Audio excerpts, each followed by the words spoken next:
राज्यपाल शिव प्रताप शुक्ल ने आज हमीरपुर के पणी में विद्या भारती उत्तर क्षेत्र के प्रधानाचार्यों की 4 दिवसीय कार्यशाला का शुभारंभ किया। इस अवसर नई शिक्षा नीति केवल सामाजिक सरोकार के लिए नहीं है, बल्कि नई शिक्षा नीति के द्वारा निश्चित रूप से सामूहिक विकास होगा बच्चों का, और नई शिक्षा नीति के द्वारा भारत की संस्कृति, भारत की ज्ञान परंपरा, भारत की भौगोलिक स्थिति, ये सब कुछ हो जान पाएंगे। साथ ही साथ जो इतिहास रहा है, जिसको विकृत किया लोगों ने, उसको भी नई शिक्षा नीति ने सही ढंग से प्रस्तुत किया है।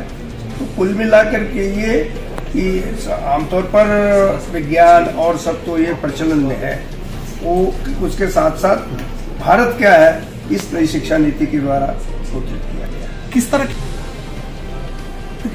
खामियां तो इस बात की रही है कि हमने अपने इतिहास को ही झुठलाने का काम किया, उसको वो किया गया है। साथ ही साथ इस नई शिक्षा नीति में अब यूजीसी ने 2 बार परीक्षाओं को कराने की बात कही है, प्रवेश में ढील देने की बात कही है, बच्चों को पूरी तौर पर उनका विकास किस माध्यम से होगा इसकी बात कही गई है।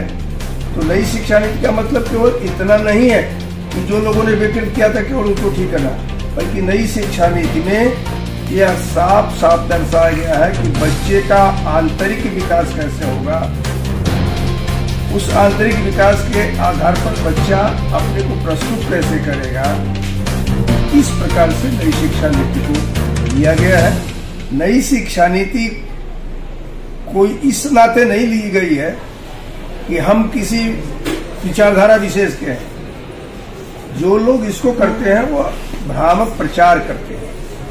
नई शिक्षा नीति ठीक ढंग से हो, सब कुछ इस सर विद्या भारती वैसे भी पहले से काम करती चली आ रही है। विद्या भारती का जो एकल विद्यालय का कंसेप्ट है, उसके आधार पर पूरा पूर्वोत्तर में लोगों को शिक्षित करने का काम किया और भारतीय शिक्षा नीति के आधार पर किया गया। तो विद्या भारती पहले से ही इसको करती चली आ रही है।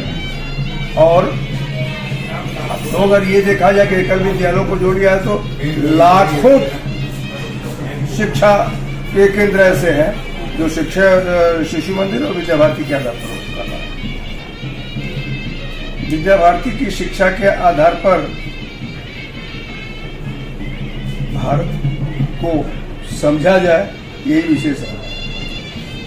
क्योंकि हिमाचल को देवभूमि कहा गया है, और मैं समझता हूं कि हिमाचल में गांव-गांव देवी और देवताओं का कंसेप्ट है। इसी से आज हिमाचल की संस्कृति बची हुई है, लोग भी उससे जुड़े हुए हैं, और मैं समझता हूं कि हिमाचल के लिए बहुत जरूरी है।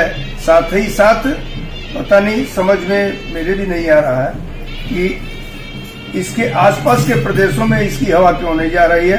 हिमाचल में तो पूरी तौर पर ठीक है, लेकिन हिमाचल के बाहर भी जानी चाहिए।